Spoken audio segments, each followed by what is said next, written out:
Livro de Números. Gênesis, Êxodo, Levítico, Números, o quarto livro da Bíblia. Números capítulo 14. Números 14. Números 14. Antes de nós lermos o versículo-chave dessa noite, ou o versículo que eu quero apoiar a mensagem, eu gostaria de falar um pouquinho, resumidamente, sobre esse livro, o livro de Números. De forma prática e estrutural, se você pegar aqui a Bíblia, né, de forma prática e estrutural, o livro de Números está dentro daquilo que nós chamamos de Pentateuco. E ele é a continuidade da história, ou ele conta uma parte da história do povo de Israel, depois que o povo de Israel sai do Egito. Você sabe muito bem, o livro de Êxodo vai contar a saída do povo de Israel do cativeiro egípcio. O livro de Números, ou o livro de Josué, já fora do Pentateuco, conta a entrada do povo na terra de Canaã, que era a promessa de Deus. Deus disse: eu vou tirar vocês do cativeiro do Egito e vou levar vocês para Canaã, uma terra boa, próspera, aquela coisa toda que nós conhecemos. Então, o livro de Êxodo conta a saída, o livro de Josué conta a chegada do povo em Canaã. E o livro de Números, ele vai contar o meio do caminho, a jornada. O livro de Números fala sobre a jornada. O povo saiu lá no Êxodo, o povo saiu do Egito, começou a caminhar no deserto. Depois, no meio do livro de Êxodo, começa a se estabelecer ali toda a questão das leis cerimoniais, essas coisas todas. E o livro de Números vai então contar, o livro de Números então vai relatar o meio do caminho, o processo, aquilo que nós chamamos de processo. Então, o livro de Números está contando, não está contando a saída do povo e também não está contando a chegada, está contando o meio do caminho. A narrativa de Números é a história do que acontece no meio dessa jornada. E mais uma vez é aquilo que nós chamamos de processo. Bom, quando nós chegamos no livro de Números, no capítulo 14, embora você conheça a história, eu quero te ajudar aqui. Quando nós chegamos no livro de Números, no capítulo 14, especificamente no capítulo 14, é o capítulo onde Deus toma a decisão de que toda aquela geração que saiu do cativeiro, que saiu do Egito, não entraria na boa terra. Olha que interessante isso aqui, né? Deus diz: eu vou tirar vocês daqui do cativeiro e tenho um projeto para vocês. E o meu projeto é levá-los em Canaã, é fazer com que vocês desfrutem da boa terra. Mas o texto vai dizer, a história vai nos contar, que não acontece. A geração que saiu do Egito não entrou em Canaã. A gente pensa: poxa, mas então Deus falhou no projeto dele? Não, Deus não falhou no projeto dele. Deus não falha. Os projetos de Deus são perfeitos, Deus não falha. Mas acontece o seguinte, é o que nós vamos ver aqui. O capítulo 14, ele vai relatar exatamente isso. O capítulo 14 é o momento que Deus toma a decisão de que toda essa geração que saiu liberto do cativeiro egípcio, é nesse capítulo 14 que Deus decide que esse povo não vai entrar na boa terra. E por que isso acontece? Obviamente, a Bíblia não fica sem resposta. Isso se dá pelo que acontece no capítulo 13. E o que acontece no capítulo 13? O povo está indo em direção a Canaã. O povo chega, atravessa o Mar Vermelho, aquela história que vocês sabem, passa o Mar Vermelho, atravessa o Mar Vermelho, e o livro de Deuteronômio vai dizer que o povo pede para Moisés: manda alguém lá espiar a terra, para ver se realmente a terra é do jeito que Deus disse. Olha que interessante. Então o texto diz que Moisés manda o povo, manda 12 homens até Canaã para espiar a terra. Eles ficam lá por 40 dias. 40 dias eles ficam nessa jornada de espiar a terra. Depois de 40 dias eles retornam. E quando eles chegam cheios de boas notícias. O texto vai dizer que eles carregavam nos seus ombros um cacho de uva. E para que esse cacho de uva fosse carregado, era necessário 2 homens. Eles trouxeram o fruto da terra. Eles chegaram para Moisés e chegaram para todo o povo e disseram, olha, eles começaram a dar o relatório. 12 homens, eles começaram a dar o relatório, a terra é boa, a terra é fértil. Eles dizem, o sonho de Deus para nós é realidade, é verdade. O que Deus disse que ia fazer, da forma como Deus descreveu a terra, é exatamente assim. Eles estão contando, eles estão trazendo o relatório, dizendo para o povo, olha, Deus foi fiel, a terra é fértil, o sonho de Deus para nós é uma realidade, mas daqui um pouco, Antônio, dos 10, dos 12, 2 se levantam a voz e começam a dizer, olha, não é bem assim não. O capítulo 13 é o relato, é esse relato. Eles vão dizer, olha, não é bem assim não. A terra é boa, a terra é fértil, olha o cacho de uva, 2 homens para carregar um cacho de uva, está aqui o fruto que nós colhemos, que nós trouxemos de lá, o fruto é bom, a terra é abundante, é como Deus disse, o projeto de Deus é verdade, só que tem um porém, 2 deles começam a dizer para o povo, tem um porém, há gigantes lá, há homens grandes, há homens fortes. Eles vão dizer o seguinte, quando nós olhávamos para eles, nós nos sentíamos como gafanhotos diante deles. Eles eram muito grandes, eles são muito grandes, eles são gigantes. E eles começam a dizer, não tem como enfrentá-los. Eles são mais fortes que nós. Deixa eu te dizer o seguinte, eles saem do Egito, eles saem da escravidão, debaixo de uma palavra de Deus, eles saem do Egito, da escravidão, carregando um projeto de Deus, um sonho de Deus para eles. No meio do caminho eles param, no meio do caminho eles vão espiar a terra, eles conferem e realmente é como Deus havia dito. Mas quando eles retornam, 2 deles começam a difamar a terra. Eles começam a dizer, a terra é fértil, a terra é boa, Deus realmente, o sonho de Deus é realidade, é verdade, é assim mesmo como Deus disse. O problema é, nós não vamos conseguir entrar.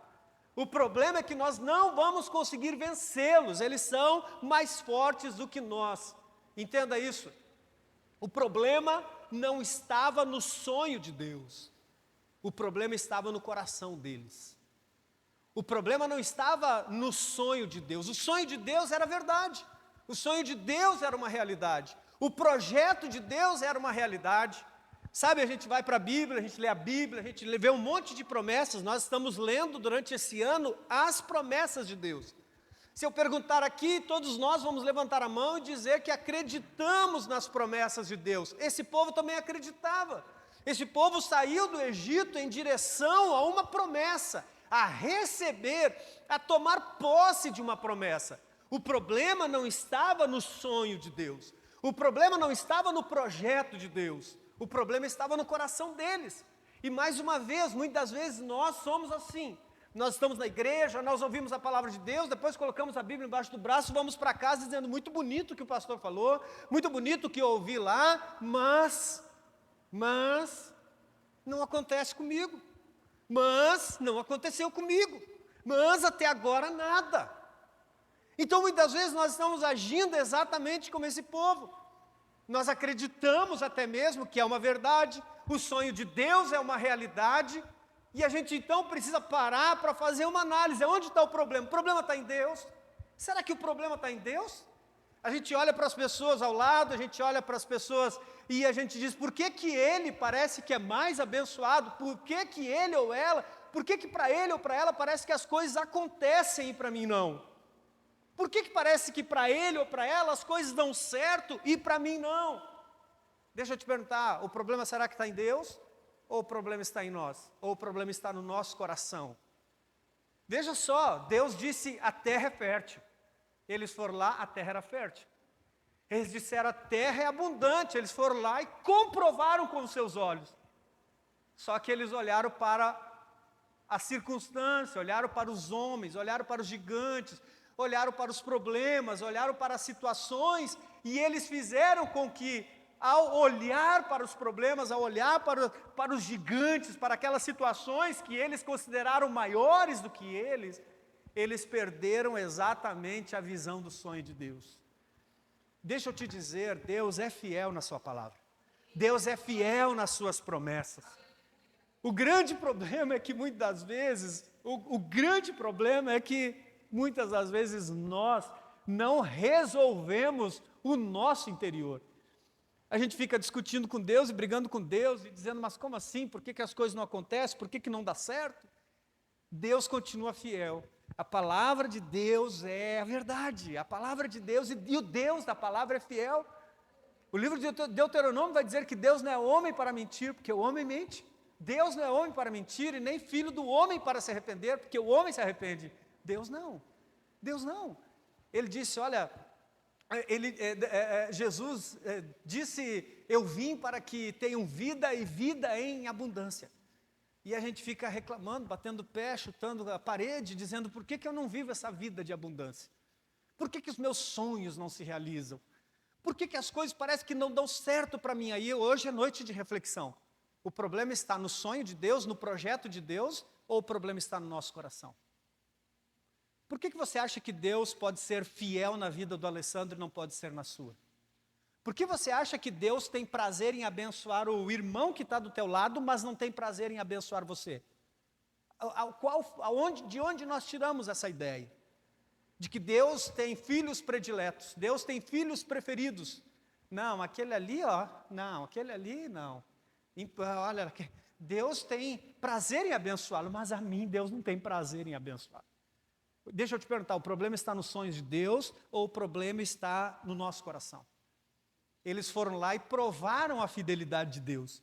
Eles foram lá e comprovaram que realmente Deus é fiel, que tudo aquilo que Deus havia dito a respeito da terra existia. Mas os dois voltam, porque o problema deles, o problema não é o sonho, o projeto de Deus, o problema é o coração deles. Eles voltam dizendo, é verdade, a terra é boa, frutífera, abundante, mas nós não vamos conseguir entrar lá não. Em algum momento Deus disse, se virem. Em algum momento Deus disse, eu vou levar vocês vão olhar a terra, mas eu não vou deixar vocês entrar, porque lá tem uns caras que são mais fortes do que vocês.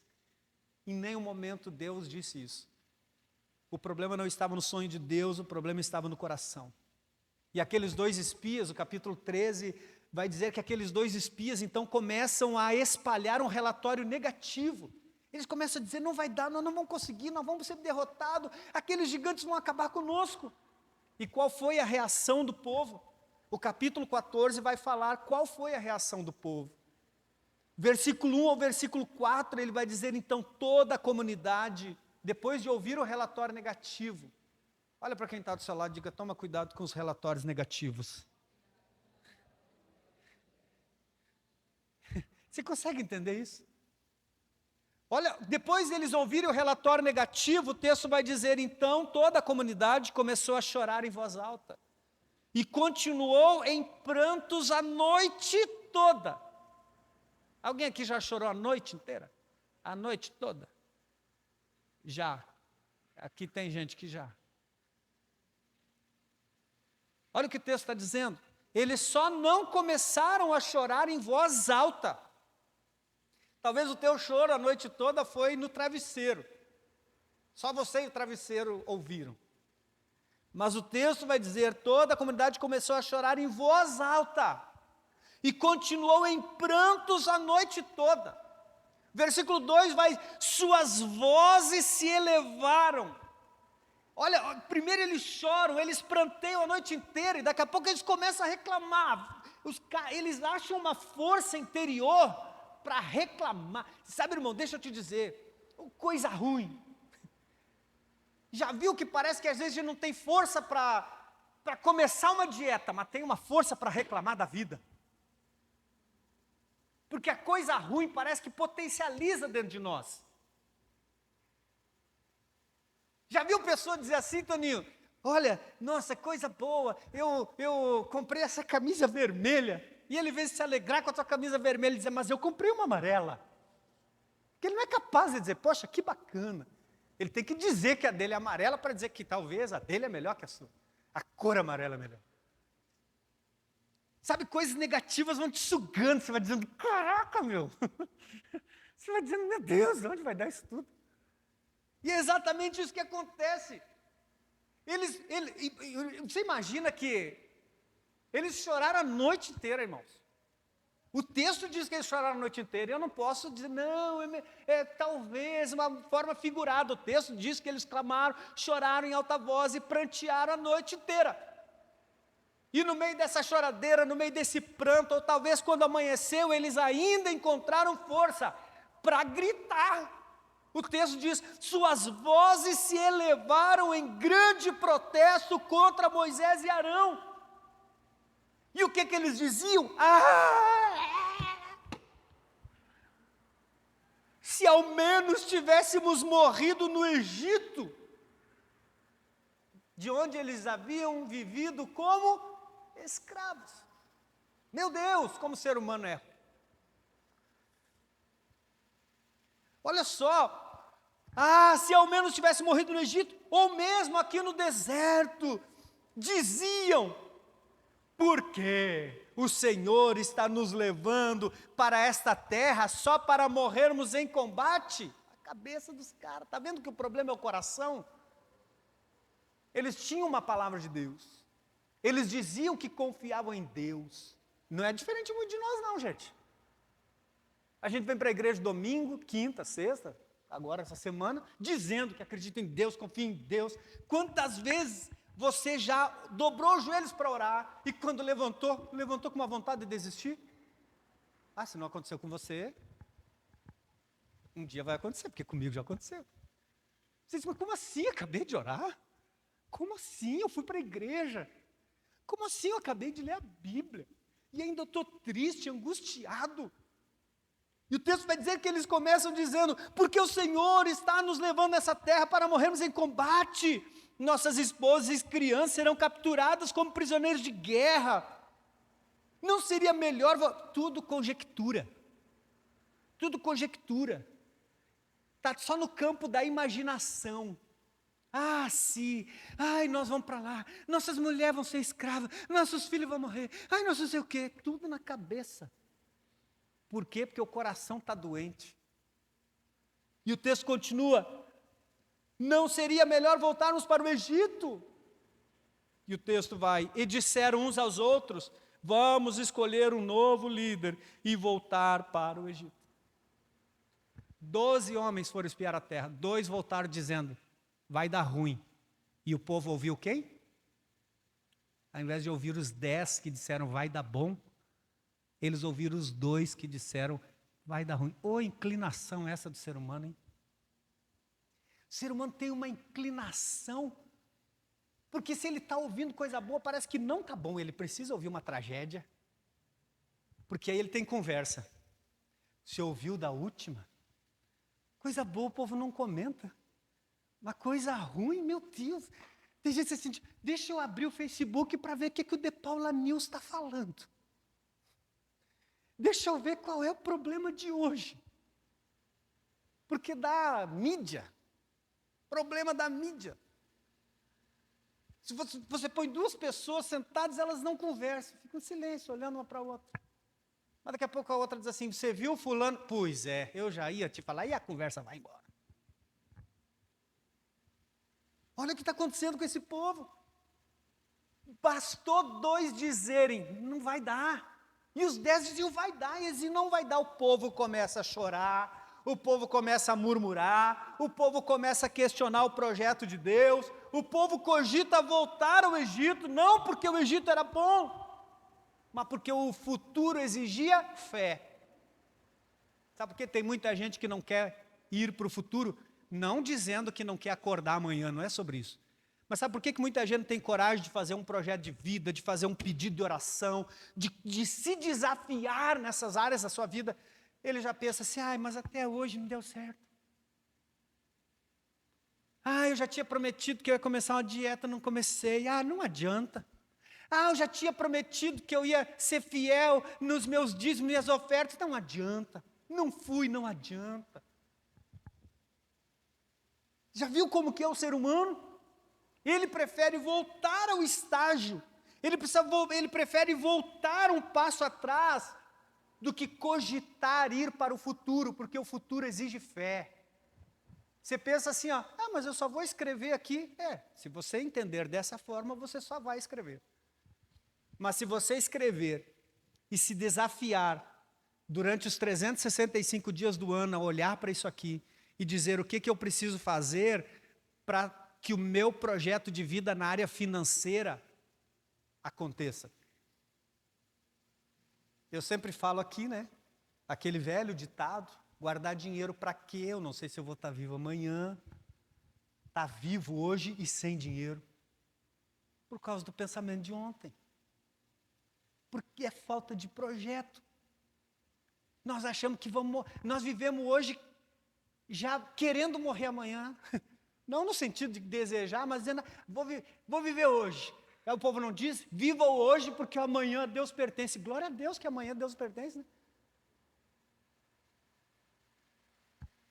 Você consegue entender isso? O futuro exige fé, Alessandro. O futuro exige fé. Você acha que foi fácil para mim, a primeira vez que eu coloquei no meu coração que eu queria ler a Bíblia inteira? Mas se eu tivesse desistido da outra vez, se eu tivesse desistido da outra, nunca teria lido. O futuro exige fé. E o povo não queria ir para o futuro, porque eles disseram, não, no futuro nós vamos ter que brigar com aqueles gigantes. É melhor nós voltar para o Egito, voltar a ser escravos. Lembra que eu falei que eu comecei a minha mensagem dizendo que Deus não permitiu o povo, aquela geração, entrar em Canaã? Deus tinha um projeto, mas o projeto que Deus tinha para aquela geração não aconteceu. Não é porque Deus é ruim, não. Mas como assim? Deus promete e não cumpre? Deus não é Deus de promessa? É Deus de promessa. Mas olha o povo difamou a promessa, a bênção de Deus. O povo difamou a bênção de Deus. O povo achou melhor voltar a ser escravo do que continuar adiante, do que ir à frente, do que arregaçar as mangas e lutar pelo seu futuro. Lutar pelo seu futuro.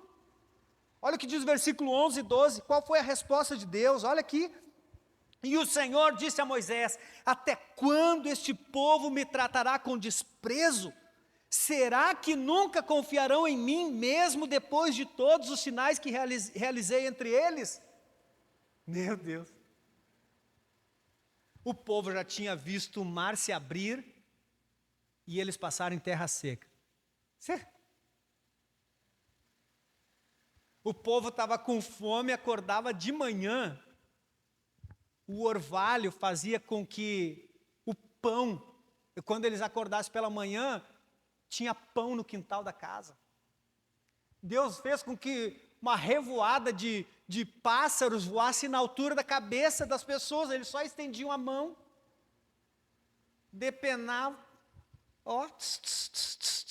e os caras não passaram fome, não passaram sede no deserto nessa caminhada. Eles tinham visto milagres, mas não achavam que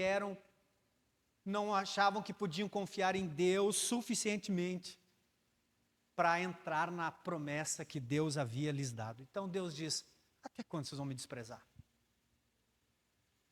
Até quando vocês não vão confiar em mim, mesmo diante de todos os sinais que tenho feito no meio de vocês?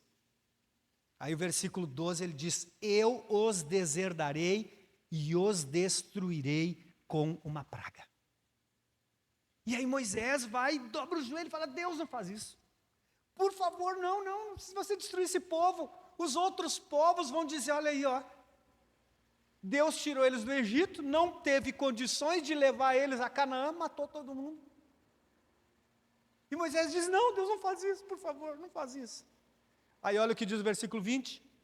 Então o Senhor disse, eu os perdoarei como você me pediu, mas tão certo quanto eu vivo, e tão certo quanto a terra está cheia da glória do Senhor, nenhuma dessas pessoas entrará na terra.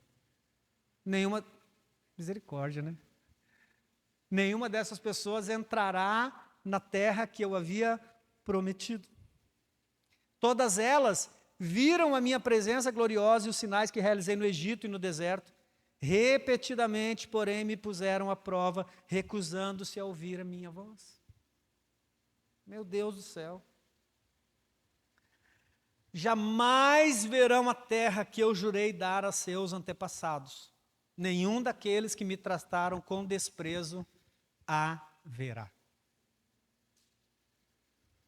Está vendo por que Deus não permitiu que aquela geração entrasse na terra da promessa? O povo desprezou a promessa de Deus. O povo virou as costas para Deus. O povo murmurou contra Deus. O povo não acreditou no projeto que ele tinha. O povo falou assim, Deus é bom assim, por que ele não mata os gigantes? E Deus falou, vocês precisam de fé para entrar no futuro. Escrever um projeto de vida não é dizer, Deus resolve aí para mim. Escrever um projeto de vida não é dizer, Deus, está aqui, te vira. Paga minhas contas. Quebra meu cartão de crédito para não gastar mais, que eu não aguento mais ficar gastando dinheiro. Estou endividado. Deus não vai fazer nada disso. Escrever o projeto de vida não é dizer, Deus faz a minha parte. É dizer, Deus, eu estou alinhando o meu coração para que o teu sonho, o teu projeto se realize na minha vida. Você consegue entender isso? E olha só, é no meio, agora que eu vou entrar na pregação.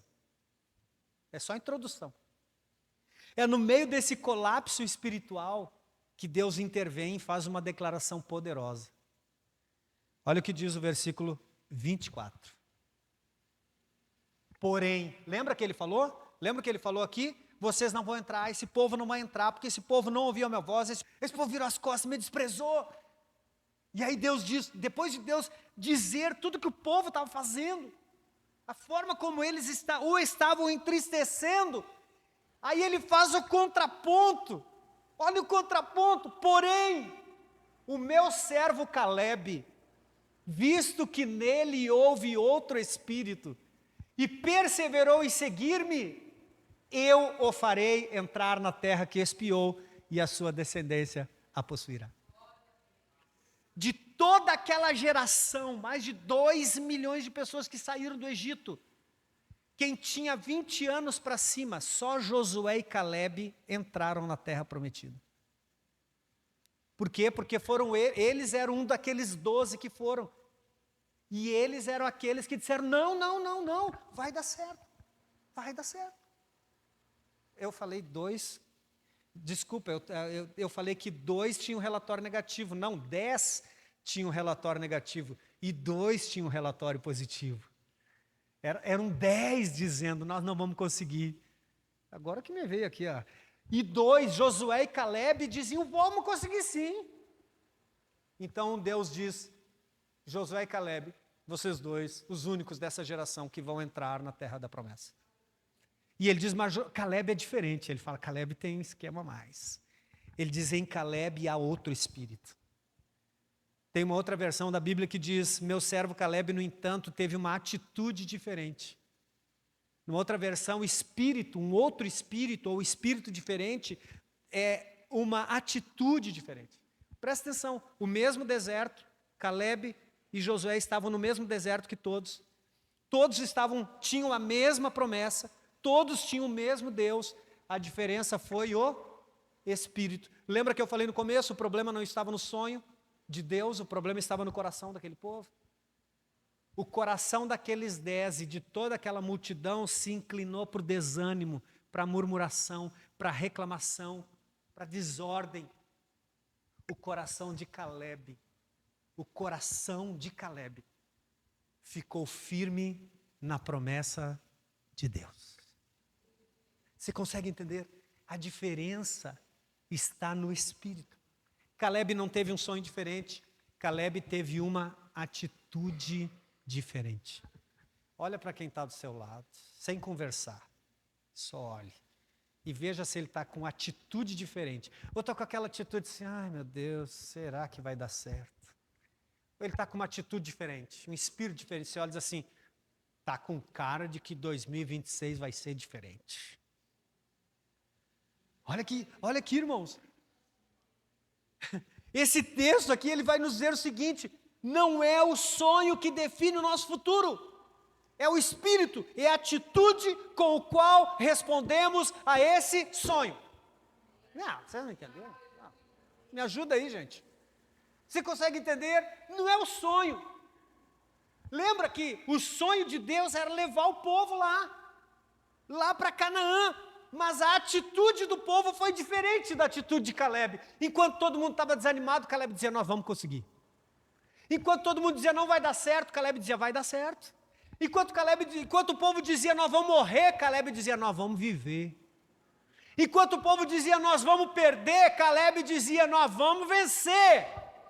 Não é o sonho, é a atitude. Você precisa entender isso.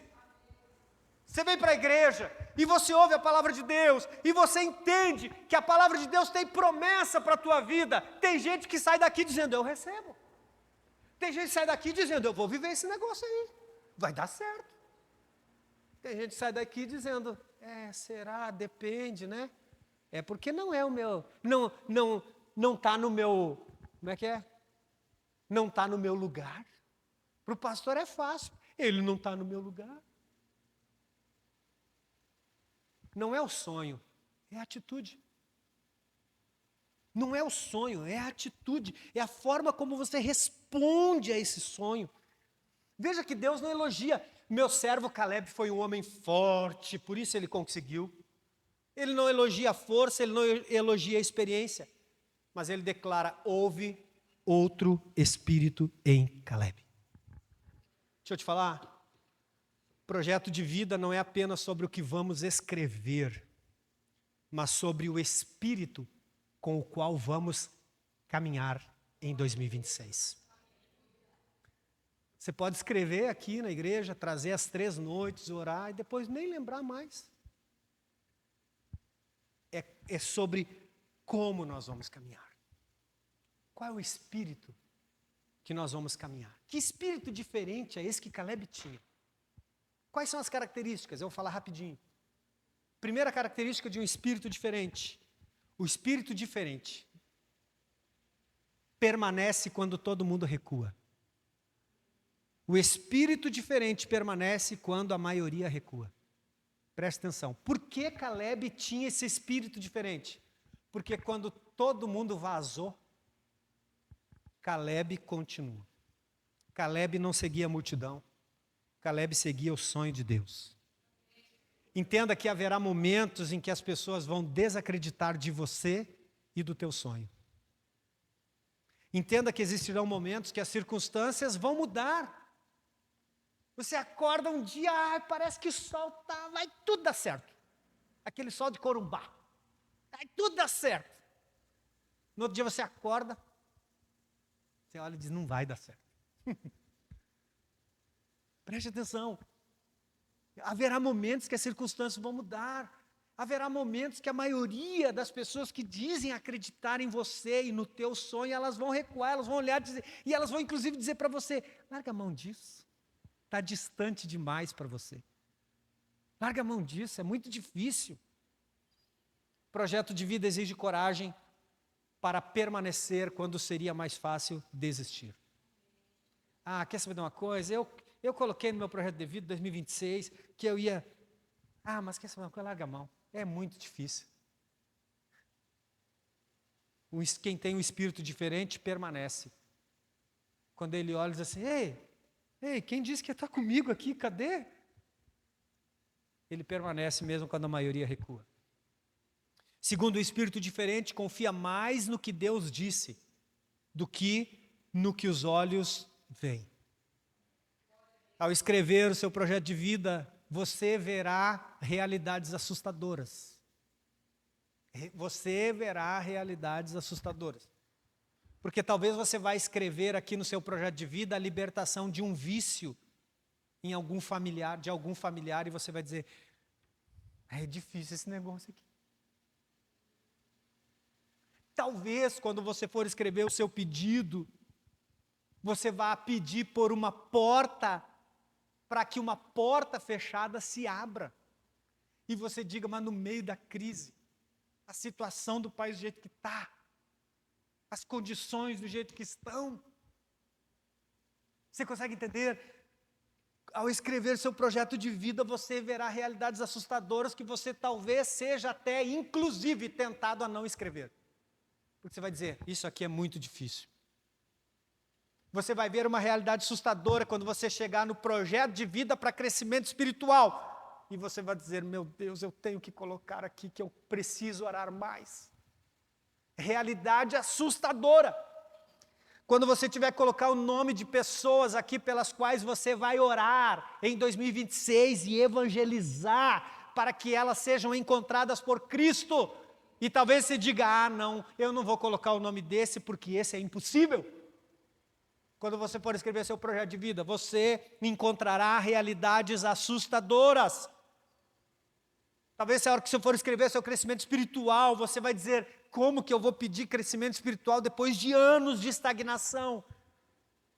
Mas a pergunta não é se obstáculos existem. A pergunta é quem tem mais peso na sua decisão, a realidade ou a palavra de Deus? O que tem mais peso na sua decisão? O gigante? Quando você olha aos teus olhos, você parece um gafanhoto? Ou a palavra de Deus que diz, vai, porque eu vou estar com você, você vai vencer esses gigantes, você vai vencer esses inimigos e você vai tomar posse dessa terra. Você consegue entender isso? A fé não nega os fatos, mas se submete à voz de Deus acima deles. Preste atenção, um espírito diferente não transforma espera em desistência.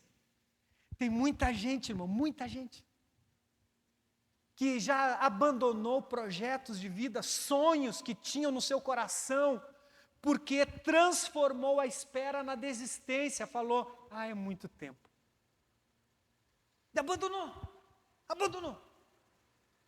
Achou melhor abrir mão desse projeto, desse sonho, do que continuar resistente, firme em busca daquele propósito. Caleb não perdeu o sonho com o tempo. Na verdade, Caleb amadureceu. Você sabe quantos anos levou para Caleb entrar na terra prometida? 40. Talvez você diga, pastor, mas eu não tenho 40 anos de vida mais pela frente. Não importa. Você vai desistir agora só porque na tua cabeça você acha que não vai ter? E eu não estou dizendo que vai levar 40. Talvez vai levar 24 horas. Mas se você desistir agora, essas 24 horas nunca vão acontecer. Talvez vai ser em 7 dias, 30 dias, eu não sei. Olha só, o tempo de espera para Caleb só trouxe a ele desejo de conquistar. Com 85 anos, ele diz, eu estou tão jovem como eu estava há 40 anos atrás. É lindo isso, gente. Isso é maravilhoso. Projeto de vida não é tudo acontecer rápido, eu escrevo, amanhã tem que acontecer. Projeto de vida é não deixar o tempo matar aquilo que Deus plantou no nosso coração. Esperar não é fracassar. Esperar com Deus é preparar-se para tomar posse. O espírito diferente, primeiro, permanece quando a maioria recua. Todo mundo abandonou. Todo mundo está dizendo, não adianta, você está doido, vai ficar aí. Vou. Mas olha aí, não tem problema. O espírito diferente confia mais no que Deus disse do que no que os olhos veem. Nem sempre a realidade à nossa volta está de acordo com aquilo que Deus disse, e eu tenho que escolher. Eu confio no que os meus olhos estão vendo, ou eu confio naquilo que Deus disse. O espírito não transforma espera em desistência. Não transforma.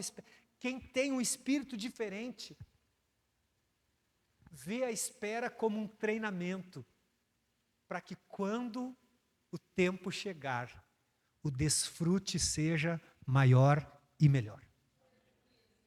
E por último, o espírito diferente não abandona o processo. Deus não entregou a terra para quem teve pressa, mas para quem permaneceu fiel no caminho. Deus entrega o fim do projeto a quem não abandona o processo no meio do caminho. Não adianta você escrever agora, no meio de fevereiro, março, você já nem lembrar mais do que você escreveu. Por isso você vai escrever. Manter na tua Bíblia, colar na tua geladeira. Não é dizer, ó Deus, está aí, te vira. Não, é para você olhar e lembrar, eu tenho esse projeto. E o que eu estou fazendo para que ele se torne uma realidade. Porque existe a tua parte. Existe a minha parte dentro desse processo. Existe a parte de Deus, claro. Existe a minha parte. Qual é a minha parte? É como eu vou encarar e lidar com esse processo até que as coisas aconteçam. Hoje nós não estamos apenas apresentando sonhos a Deus. Nós estamos dizendo, Senhor, forma em mim um espírito diferente para viver o que o Senhor sonhou. Eu quero encerrar com uma frase. Sonhos não fracassam por falta de promessa. Fracassam por falta de um espírito, uma atitude diferente. Sonhos não fracassam por falta de promessa, de um projeto. Eles fracassam por falta de um espírito ou de uma atitude diferente. Se você for igual à maioria, se você se unir ao grupo dos murmuradores, ao grupo dos não dá, não tem jeito, não vale a pena, você não vai viver sonhos e projetos que você vai escrever para 2026 na tua vida. Ainda que alguém olhe e dê risada do teu projeto, ainda que alguém olhe e desacredite do teu projeto. Você precisa saber que o que vai te manter fiel é a tua atitude. A tua atitude tem que ser totalmente diferente.